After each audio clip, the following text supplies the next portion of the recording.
గనుక ఎవడును మనుషుని గురించి ఆయనకు సాక్ష్యం ఇయ్యనక్కర లేదు. అయితే యేసు అందరినీ ఎరిగినవాడు గనక ఆయన తన్ను వారి వశమున చేసుకొనలేదు.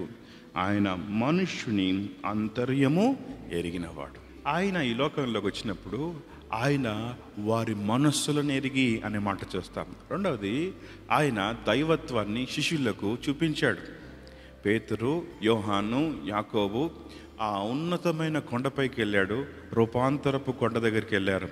ఆ రూపాంతరపు కొండ దగ్గరికి వెళ్ళిన తర్వాత అప్పటి వరకు వారితో నడిచిన ప్రభు, అప్పటి వరకు వారితో భోజనం చేసిన ప్రభు, వారితో ప్రయాణం చేసిన ప్రభు, వారితో మాట్లాడిన ప్రభు, వారు అనుకున్నారు ఎప్పుడు యేసు ప్రభు అరణ్యంలోకి వెళ్ళేవాడు, కొండల మీదకి వెళ్ళేవాడు, ప్రార్థన చేయడానికి ఒలీవల కొండల దగ్గరికి వెళ్ళేవాడు.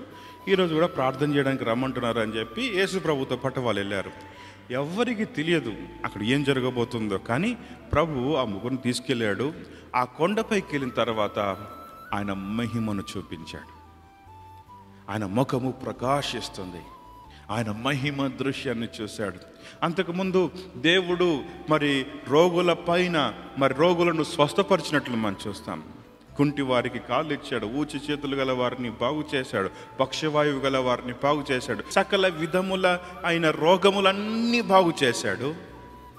తర్వాత మనం చూస్తాం ఆయన దైవత్వం ఎక్కడ కనబడింది అంటే సృష్టి పైన కనబడింది కదా. శిష్యులు దోణిలో ప్రయాణం చేస్తున్నప్పుడు భయంకరమైన తుఫాను వచ్చింది.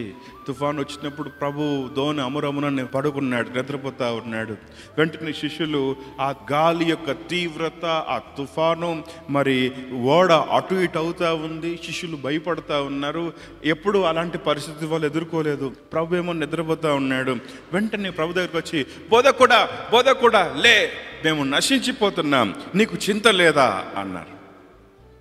ప్రభు వారు చూసి వారి అవిశ్వాసాన్ని గద్దించి ప్రభు అన్నాడు, సమాధానం అన్నాడు.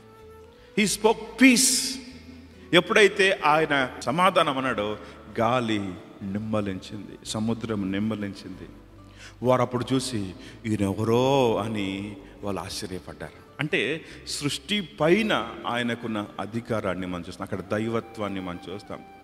God he manifested his divinity, divine nature in కొన్ని పరిస్థితుల్లో మనం చూస్తాం.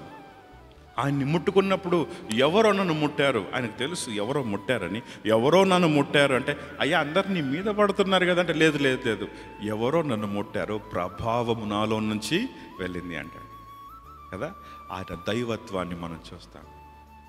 ఆయన మానవత్వాన్ని కూడా మనం చూడొచ్చు కదా. ఏంటి ఆయన ఏం చేశాడు? ఆకలిగొనెను అనే మాట మనం చూస్తాం. ఆయన దప్పికగొనెను అనే మాట మనం చూస్తాం. ఆయన నిద్రపోతున్నట్టు ఇందాక మనం చూస్తాం. ఆయన కోపం వచ్చిందని కూడా మనం చూసాం కదా. Is a man, at the same time is God. ఆయన 100% మానవుడు, 100% దేవుడు. He has divine and human nature. ఆయన పరిశుద్ధుడుగా ఉన్నాడు, పాపరహితుడుగా ఉన్నాడు.